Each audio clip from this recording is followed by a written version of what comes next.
में देखो प्यारे विद्यार्थियों, आपका ये प्रश्न नंबर 6 का उत्तर ये लिखा है। यहाँ से आप सब लोग इसे देख लें और याद कर लें अच्छे से। 6 के बाद में प्यारे विद्यार्थियों देखिएगा, 6 के बाद में प्रश्न नंबर 6 के अत वाले क्वेश्चन का उत्तर ये दिया गया है यहाँ तक। तो प्यारे विद्यार्थियों नमस्कार, स्वागत है आप सभी का एक और नए वीडियो में। देखिएगा प्यारे विद्यार्थियों, यहाँ पर मैं आज आपको बताने वाला हूँ मध्य प्रदेश वार्षिक बोर्ड परीक्षा 2024 हेतु कक्षा 10वीं विज्ञान विषय के सेट सी के पूरे सॉल्यूशन को।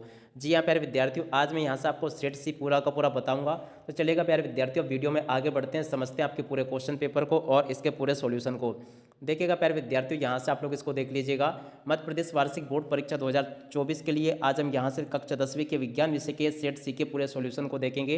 देखिएगा प्यारे विद्यार्थियों, जिसके लिए आपको समय दिया जाएगा 3 घंटे का और पूर्णांक होगा आपका 75 अंकों का। यहाँ से आप सब लोग इसको देख लें और पूरा का पूरा इसको समझ भी लें, ताकि प्यारे विद्यार्थियों आप सभी लोगों को ये अच्छे प्रकार से पूरा समझ में आ सके। देखिएगा प्यारे विद्यार्थियों, हमारे द्वारा 4 सेट पेपर आपको उपलब्ध करवाए जाते हैं, सेट ए बी सी और डी। और अगर प्यारे विद्यार्थियों आप लोग चारों सेटों को अच्छे से लगा लेते हो ना, तो आपका पूरा का पूरा क्वेश्चन पेपर उसी में से बनकर आता है। एक भी क्वेश्चन आपका उसमें से बाहर नहीं जाता है। तो इसलिए आप सब लोगों से निवेदन है कि यहाँ से आप सब लोग इस पूरे पेपर को अच्छे से देख लो और पूरा का पूरा समझ लो। और देखो प्यारे विद्यार्थियों, यहाँ पर मैं आपको बता दूँ कि मैंने आपको सेट ए पहले उपलब्ध करवा दिया, सेट बी भी दे दिया, और आज के इस वीडियो में मैं आपको सेट सी बता रहा हूँ और बहुत ही जल्दी आपको सेट डी भी दे दूँगा। तो इसलिए आप सभी लोग चारों सेटों को अच्छे से कंप्लीट कर लो और चारों सेट में से आपका पूरा पेपर बनकर आएगा। देखिएगा प्यारे विद्यार्थियों, आप सब लोगों को पता है कि आपका जो पेपर होता है इन सभी सेट पेपर से मिलकर बनाया जाता है। और देखिएगा आज मैं आपको सेट सी बता रहा हूँ। देखिएगा आप सब लोगों को पता है कि 4 सेट पेपर आपसे पूछे जाते हैं, और अगर आपने हमारे द्वारा दिए गए चारों सेटों को अच्छे से लगा लिया ना, तो आपका पूरा का पूरा क्वेश्चन पेपर इसी में से बनकर आएगा। तो चलो प्यारे विद्यार्थियों, अब आगे बढ़ते हैं, समझते हैं आपके पूरे क्वेश्चन पेपर को और इसके पूरे सॉल्यूशन को, ताकि आप सभी लोगों को ये अच्छे प्रकार से समझ में आ सके। तो देखो प्यारे विद्यार्थियों, ये रहा आपका पूरा क्वेश्चन पेपर। यहाँ से आप लोग इसको देख लेंगे। तो देखो प्यारे विद्यार्थियों, पहले नंबर का जो क्वेश्चन दिया गया ना, इसका राइट आंसर क्या होगा। तो देखो प्यारे विद्यार्थियों, पहले नंबर के क्वेश्चन के उत्तर को आपको लिख लेना है। इसका राइट आंसर आपका आ जाएगा अपचयन अभिक्रिया। ठीक है, यहाँ से आप लोग इसको नोट कर लो। उसके बाद में देखो दूसरा क्वेश्चन, सोने और प्लेटिनम को गलाने वाले अम्ल का नाम है। तो देखो प्यारे विद्यार्थियों, इसका नाम है एक्वारेजिया, जो कि ये लिखा है। उसके बाद में निम्नलिखित में से कौन सी मिश्र धातु में पारद अवयव होता है। तो देखो प्यारे विद्यार्थियों, तीसरे नंबर का जो क्वेश्चन लिखा ना, इसका राइट आंसर आपका आ जाएगा अमलगम। चावल के पानी में कुछ बूंदे किस विलयन की डालने पर विलयन का रंग नीला काला हो जाता है। तो देखो चौथे नंबर का जो क्वेश्चन लिखा ना, इसका राइट आंसर आपका क्या आ जाएगा। यहाँ से आप सब लोग इसको देख लेंगे। तो देखो प्यारे विद्यार्थियों, तीसरे नंबर का जो क्वेश्चन दिया गया ना आपको, इसको यहाँ से आप लोग देख ले पूरा का पूरा। देखो नहीं, यहाँ पर आपसे पूछा गया था निम्न में से कौन सी मिश्र धातु का पारद अवयव है। और उसके बाद में देखो चौथे नंबर का जो क्वेश्चन है ना, इसका राइट आंसर आपको लिख लेना क्या। इसका राइट आंसर आपका आ जाएगा आयोडीन। तो यहाँ से आप लोग आयोडीन नोट कर लें। और उसके बाद में देखो अगला क्वेश्चन पढ़ते हैं, गर्भाशय तथा भ्रूण के मध्य बनने वाली नली नुमा संरचना क्या होती है। तो देखो प्यारे विद्यार्थियों, उसको कहते हैं प्लेसेंटा। तो इसका राइट आंसर क्या आ जाएगा।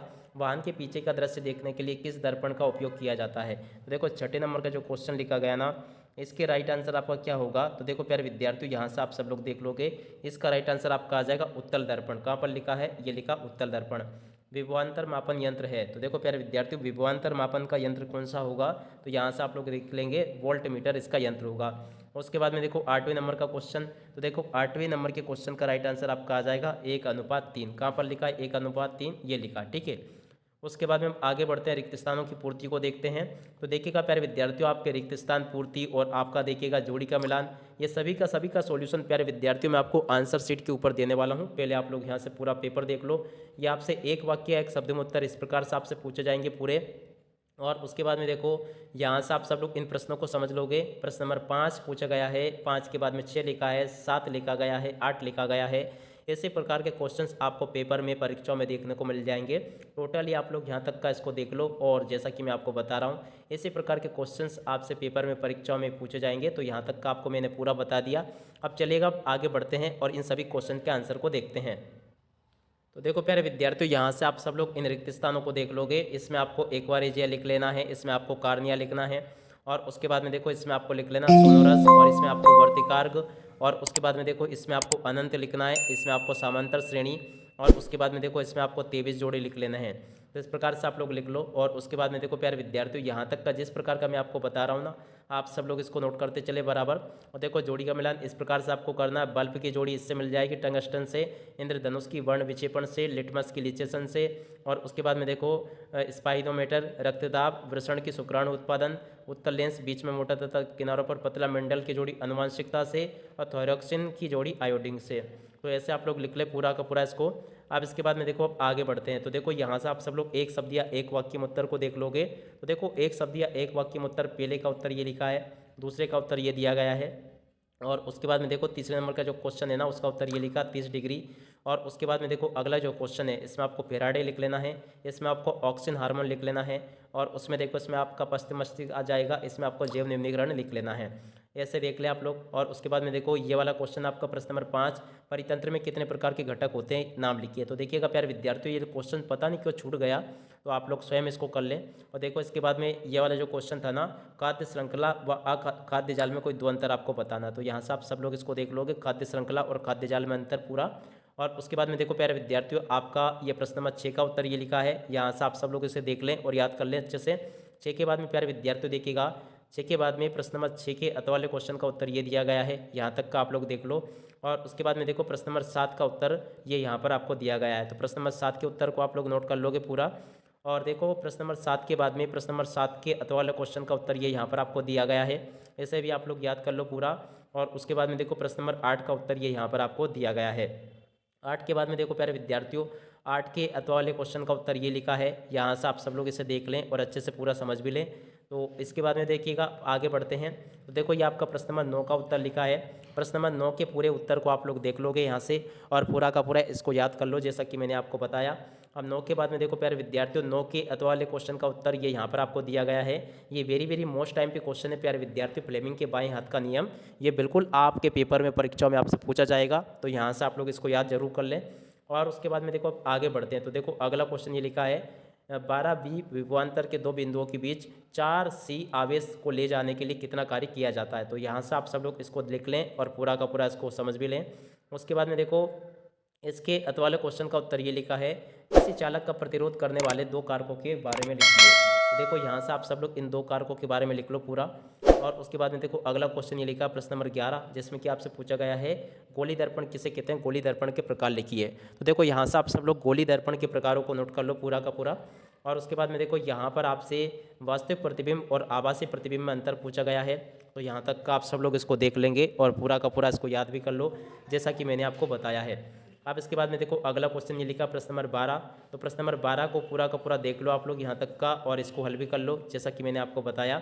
और उसके बाद में देखो अगला क्वेश्चन ये लिखा है प्रकाश परावर्तन के दो नियम। तो देखो प्रकाश परावर्तन के दो नियम यहाँ से आप लोग देख लोगे पूरा, और पूरा का पूरा इसको हल कर लो।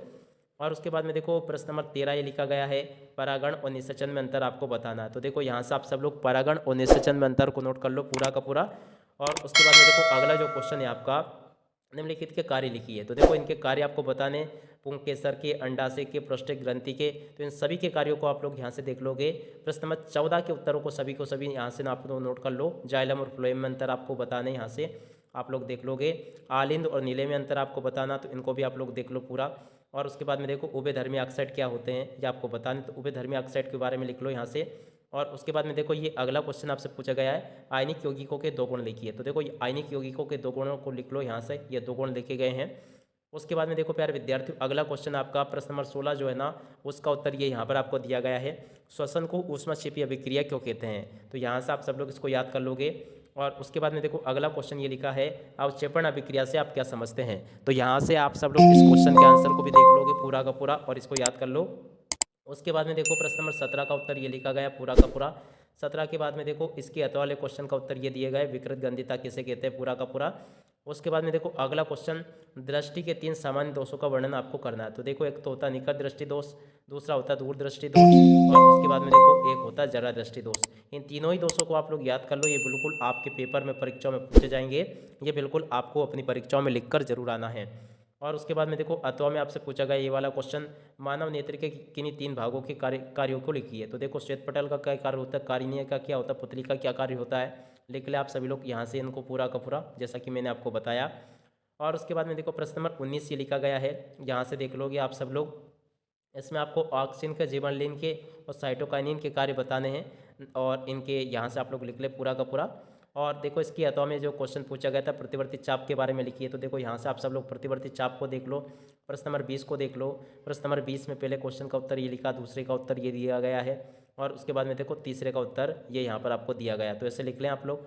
और उसके बाद में देखो अगले क्वेश्चन का उत्तर ये लिखा है, ये इसी का है। और इसके बाद में देखो एथेनॉल और एथेनाइक अम्ल में आपको अंतर बताने, तो यहाँ से देख लो आप सब लोग। और उसके बाद में देखो प्रश्न नंबर 21 का उत्तर ये लिखा है, तो 21 के उत्तर को देख लो। 21 के अथवा वाले क्वेश्चन के उत्तर को देख लो, जिसमें कि आपसे पूछा प्लास्टर ऑफ पेरिस के 4 उपयोग लिखिए, तो यहाँ से आप सब लोग प्लास्टर ऑफ पेरिस के 4 उपयोगों को लिख लो। और उसके बाद में देखो यहाँ पर आपको व्रकरणों का चित्र बनाना है। उसके बाद में देखो ये यहाँ से आप लोग लिख लोगे। और उसके बाद में देखो इसके अथवा में क्वेश्चन पूछा गया था आपसे, उत्सर्जित उत्पाद से छुटकारा पाने के लिए पादप किन विधियों का उपयोग करते हैं। तो इस प्रकार से देखिएगा प्यारे विद्यार्थियों, पूरा का पूरा सॉल्यूशन यहाँ तक का मैंने आपको बता दिया। अब इसी के साथ में इस वीडियो को यहीं पर पूरा करते हैं। और देखिएगा प्यारे विद्यार्थियों, आपको जो मैंने बताया ना, ये एक मॉडल क्वेश्चन पेपर है, ये आपका कोई रियल पेपर नहीं है। तो देखो प्यारे विद्यार्थियों, अब इसी के साथ में इस वीडियो को यहीं पर पूरा करते हैं। नमस्कार, जय हिंद, जय भारत।